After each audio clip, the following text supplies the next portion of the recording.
بسم اللہ الرحمن الرحیم۔ ہم مسلمان صرف یہ نہیں مانتے کہ خدا ایک ہے، یہ کافی نہیں۔ مونوتھیزم کے معنی خدا ایک ہے، یہ ماننا کافی نہیں۔ ہم مسلمان مانتے ہیں توحید میں۔ توحید آتا ہے عربی لفظ وحدہ سے، مطلب یونیفیکیشن، مطلب وحدانیت، ٹو یونائٹ، ٹو کنسولیڈیٹ۔ صرف ایک خدا میں ماننا کافی نہیں ہے۔ اسلام میں توحید میں ماننا فرض ہے، اور توحید کے 3 قسمیں ہیں۔ پہلا ہے توحید ربوبیہ، دوسرا ہے توحید الاسماء و صفات، اور تیسرا ہے توحید العبادہ۔ پہلی قسم ہے توحید ربوبیہ، مطلب ساری کائنات کا رب ایک ہے، اور جتنی بھی چیزیں کائنات میں ہیں ساری چیزوں کو ضرورت ہے اس رب کی، لیکن اس رب کو کوئی بھی چیز کی ضرورت نہیں۔ Everything is dependent on him, but he is independent of anything and everything in this world. اسے کہتے ہیں توحید ربوبیہ۔ ہم مانتے ہیں کہ ہمارا خالق، ہمارا رب، ہمارا پالنے والا صرف ایک ہی رب ہے، اور ساری چیزیں جو کائنات میں ہیں ان کو ضرورت ہے اس رب کی، اور اس رب کو ہماری ضرورت نہیں۔ کوئی بھی چیز کائنات میں اس کو ضرورت نہیں۔ دوسری قسم ہے توحید الاسماء و صفات، مطلب خدا، اللہ کی صفات اور اللہ کے نام۔ اس توحید الاسماء و صفات کے 5 نقطے ہیں۔ پہلا نقطہ ہے کہ اللہ کو اس طریقے سے ڈسکرائب کرنا چاہیے، جب اللہ کے بارے میں آپ کہتے ہیں تو اس طریقے سے کہو جس طریقے سے اللہ اور اللہ کے رسول نے کہا۔ ہم اپنے دماغ سے اللہ کو ڈسکرائب نہیں کر سکتے۔ جس طریقے سے اللہ اور اللہ کے رسول محمد صلی اللہ علیہ وسلم نے اللہ کے بارے میں ذکر کرا، اسی طریقے سے ہم کہہ سکتے۔ ہم اپنے دماغ سے اللہ کو ڈسکرائب نہیں کر سکتے۔ دوسرا نقطہ، اللہ کی صفات وہی ہے جو اللہ نے اپنے آپ کو کہا یا اللہ کے رسول نے کہا۔ آپ اپنے آپ اللہ کو صفات نہیں دے سکتے۔ مثال کے طور پہ قرآن میں لکھا ہے کہ اللہ کو غصہ آتا ہے۔ ہم یہ نہیں کہہ سکتے اللہ کی صفات ہے الغاضب، غصہ ہونے والا۔ اللہ غصہ ہوتا ہے، لیکن اللہ یا اللہ کے رسول نے کبھی بھی نہیں کہا کہ اللہ کی صفات ہے غصہ ہونے والا الغاضب۔ یہ غلط ہے۔ صرف وہ صفات دینا چاہیے جو اللہ اور اللہ کے رسول نے دی۔ اللہ اور اللہ کے رسول نے جو نام اللہ کو دیا ہے، صرف اس سے ہم پکار سکتے ہیں۔ تیسرا نقطہ، جو اللہ کی مخلوقات کی صفات ہے وہ ہم اللہ کو نہیں دے سکتے۔ ہم یہ نہیں کہہ سکتے کہ اللہ سبحانہ و تعالی جھوٹ بولتا ہے۔ جھوٹ بولنا انسان کی صفت ہے۔ ہم یہ نہیں کہہ سکتے کہ اللہ سبحانہ و تعالی بھول گیا۔ بھولنا اللہ کی مخلوق انسان کی صفت ہے۔ چوتھا نقطہ، اللہ کی صفات آپ اس کے مخلوقات کو نہیں دیکھ سکتے۔ جو اللہ کی صفات ہے، جو انسان ہے یا مخلوقات ہے، اس کو آپ نہیں دیکھ سکتے۔ آپ نہیں کہہ سکتے کہ میں جانتا ہوں ایک انسان جو لافانی ہے۔ لافانی اللہ کی صفات میں سے ہے، انسان لافانی ہو ہی نہیں سکتا۔ اور 5واں نقطہ ہے کہ اللہ کا نام کسی انسان کو آپ نہیں دے سکتے۔ اگر دینا چاہتے ہیں اس کے آگے عبد لگانا ضروری ہے۔ مثال کے طور پہ آپ کسی انسان کو اللہ نہیں کہہ سکتے، کہنا ہے تو عبداللہ کہہ سکتے، اللہ کا عبد، اللہ کا بندہ۔ رحمان نہیں کہہ سکتے، عبد الرحمان کہہ سکتے، کہ رحمان کا بندہ۔ اور آپ عبد کسی انسان کے آگے نہیں کر سکتے۔ آپ نہیں کہہ سکتے عبد الرسول، یہ غلط ہے۔ عبد، بندہ صرف اللہ کا ہو سکتا ہے، انسان۔ یہ 5 نقطے ہیں توحید الاسماء و صفات کے۔ توحید کی تیسری قسم ہے توحید العبادہ، مطلب ہمیں صرف عبادت اللہ کی کرنا چاہیے، اس کے علاوہ کسی اور کی عبادت نہیں کرنا چاہیے۔ آپ اللہ کو رب مانتے، اللہ کو اچھے نام سے پکارتے، اچھے صفات دیتے، لیکن اللہ کے ساتھ کسی اور کو شریک کرے، کسی اور کی عبادت کرے، تو یہ توحید العبادہ کے خلاف ہے۔ عبادت صرف اللہ کی ہونا چاہیے. اللہ کے علاوہ کسی اور کی عبادت کرے تو یہ توحید کے خلاف ہے. اسی لیے قرآن مجید میں لکھا ہے سورہ یونس میں سورہ نمبر 10 آیت نمبر 31 میں کہا جاتا ہے مشرکوں کے بارے میں، جب آپ مشرکوں سے پوچھیں گے کہ اس کائنات میں ساری چیزیں کس نے بنائی، آسمان اور زمین کے بیچ میں، اس کائنات میں سننے کی قوت کس کی ہے، کون وہ شخص ہے جو سب سے پاورفل ہے، اس کائنات میں کون ہے جو مردوں میں جان ڈالتا ہے اور زندوں کو موت دیتا ہے، اس کائنات میں سب سے پاورفل کون ہے، یہ مشرک کہیں گے اللہ. پھر آپ اللہ کے ساتھ دوسروں کو شریک کیوں کرتے؟ یہ آیت میں سورہ یونس میں سورہ نمبر 10 آیت نمبر 31 میں مشرک مانتے تھے توحید ربوبیہ میں کہ اللہ رب ہے، مانتے تھے توحید الاسماء صفات، اچھے صفات، لیکن اللہ کو ماننے کے علاوہ دوسروں کی بھی عبادت کرتے تھے، انہیں کہا گیا ہے مشرک. یہ پیغام دہرایا گیا سورہ زخرف میں سورہ نمبر 43 آیت نمبر 87 میں. جب آپ ان سے پوچھیں گے ان مشرکوں سے کہ آپ کا خالق کون، وہ کہیں گے اللہ، تو آپ اللہ کے علاوہ دوسروں کی عبادت کیوں کرتے؟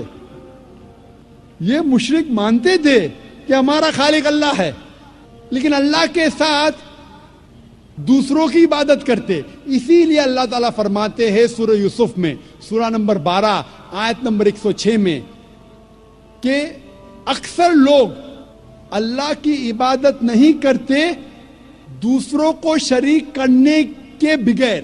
یعنی اکثر جو لوگ اللہ کی عبادت کرتے ہیں اللہ کے ساتھ دوسرے کی بھی عبادت کرتے ہیں. مطلب انسان اکثر جو اللہ کی عبادت کرتے ہیں، خدا کی عبادت کرتے، ایشور کی عبادت کرتے ہیں، اس خدا کے ساتھ دوسروں کو بھی شریک کرتے ہیں، دوسرے کی بھی عبادت کرتے ہیں. اور اگر اس توحید میں ان تینوں قسموں میں سے ایک بھی قسم کا آپ پالن نہیں کریں گے، ایک بھی قسم کو توڑتے ہیں، تو اسے عربی میں کہتے ہیں شرک. شرک مطلب پارٹنر، کسی کو شریک کرنا، اور شریعتاً شرک مطلب اللہ کے ساتھ کسی اور کی عبادت کرنا، اللہ کے ساتھ کسی اور کو شریک کرنا، اسے کہتے ہیں عربی میں شرک. اور قرآن مجید میں صاف طور پہ لکھا ہے سورہ نساء میں سورہ نمبر 4 آیت نمبر 48 میں اور سورہ نساء سورہ نمبر 4 آیت نمبر 116 میں کہ اللہ سبحانہ و تعالیٰ اگر چاہے تو آپ کے کوئی بھی گناہ کو معاف کر سکتا ہے، لیکن شرک کو کبھی بھی نہیں معاف کرے گا، کیونکہ جو انسان شرک کرتا ہے وہ بہت بڑا گناہ کرتا ہے اور بہت دور تک بھٹک چکا ہے. اسی لیے شرک قرآن مجید میں اور اسلام میں سب سے بڑا گناہ ہے جو اللہ سبحانہ و تعالیٰ کبھی بھی نہیں معاف کرے گا. اگر آپ نے شرک کیا اور مرنے کے پہلے توبہ نہیں کی، اگر آپ مشرکانہ حالت میں مرے تو آپ کے لیے جہنم 100%. شرک کے علاوہ دوسرا کوئی بھی گناہ کرے آپ، اگر اللہ چاہے تو معاف کر سکتا ہے. اگر آپ نے شرک کیے تو آپ ضرور توبہ کیجئے، شرک کرنا بند کیجئے، انشاءاللہ آپ جنت میں جا سکتے ہیں. لیکن اگر شرک کی حالت میں مرے تو اللہ سبحانہ و تعالی خدا ایشور آپ کو کبھی بھی نہیں معاف فرمائیں گا. اسی لیے قرآن مجید میں لکھا ہے، جو میں نے اس تقریر کے شروع میں تلاوت کی، اس آیت کی جسے میں ماسٹر کی کہتا ہوں، سارے تالوں کو کھولنے والی چابی، سورہ عمران سورہ نمبر 3 آیت نمبر 64 میں لکھا ہے، تعالوا الی کلمۃ سواء بیننا و بینکم، آؤ اس بات کی طرف جو آپ اور ہم میں یکساں ہے. تعالوا الی کلمۃ سواء بیننا و بینکم، آؤ اس بات کی طرف جو آپ اور ہم میں یکساں ہے. سب سے پہلی بات، اللہ نعبد الا اللہ، کہ ہم صرف اللہ کی عبادت کریں. میں نے یہ نہیں کہا کہ صرف اللہ میں مانو، صرف اللہ میں ماننا کافی نہیں ہے. اللہ نعبد الا اللہ، کہ ہم صرف اللہ کی عبادت کرے. اللہ کو ماننا کافی نہیں, اللہ کی عبادت صرف کرنا چاہیے, وہ ضروری ہے.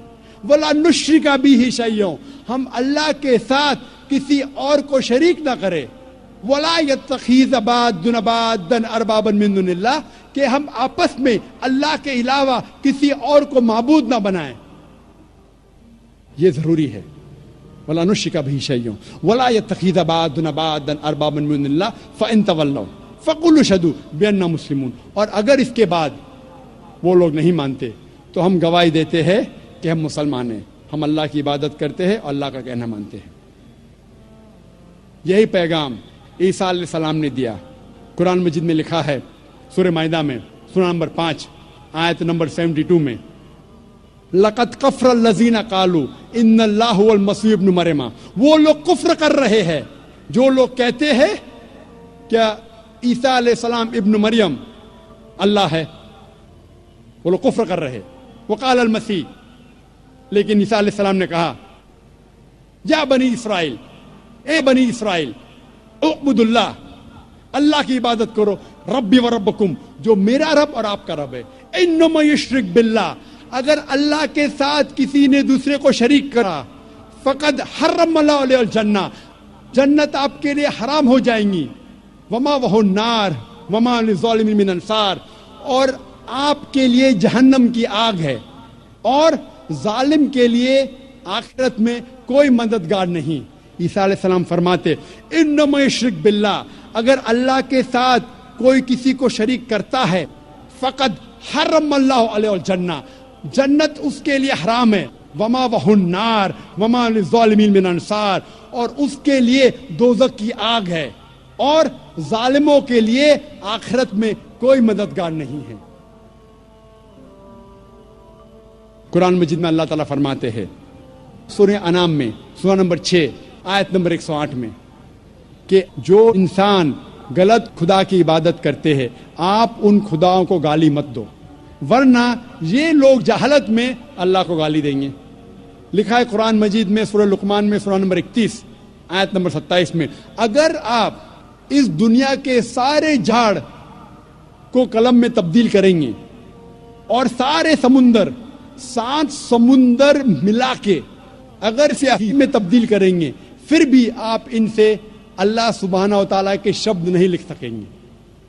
اس تقریر کو میں ختم کرنا چاہتا ہوں اللہ سبحانہ و تعالیٰ کی آیت سے, سورہ حج سے, سورہ نمبر 22 آیت نمبر 73 میں, جہاں اللہ تعالیٰ فرماتے ہیں کہ اے لوگو